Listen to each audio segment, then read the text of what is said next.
यज्ञ क्या है केशव?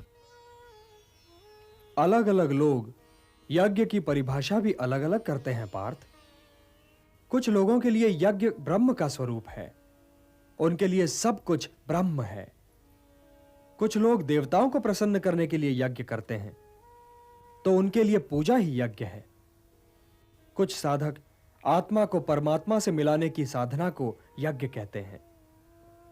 इन्हीं यज्ञों की भांति इनमें दी जाने वाली आहुतियां भी अलग अलग प्रकार की हैं।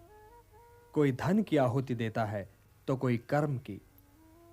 किंतु वास्तव में यज्ञ 4 प्रकार के हैं। पहला द्रव्य यज्ञ है। इसमें अर्जित द्रव्य और धन को समाज कल्याण के कार्यों में लगाया जाता है, अर्थात यह लोक सेवा यज्ञ है। दूसरा तपो यज्ञ है।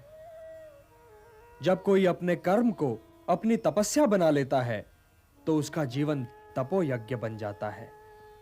हे पार्थ, अपने धर्म का पालन भी यज्ञ है, किंतु यह धर्म सांप्रदायिक नहीं, सनातन है।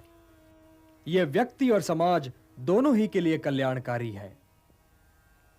तीसरा यज्ञ योग यज्ञ है।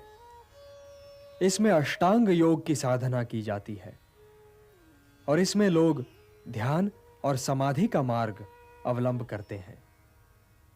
प्राणों का प्राणों में हवन किया जाता है। चौथा यज्ञ है ज्ञान यज्ञ।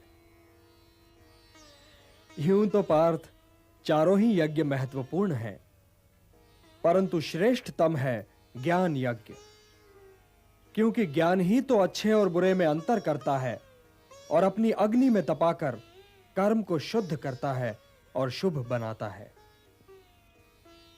ज्ञान ही तो कर्म के उत्कर्ष का चरम बिंदु है और ज्ञान ही तो तुम्हें मोह बंधनों से मुक्त कराएगा पार्थ।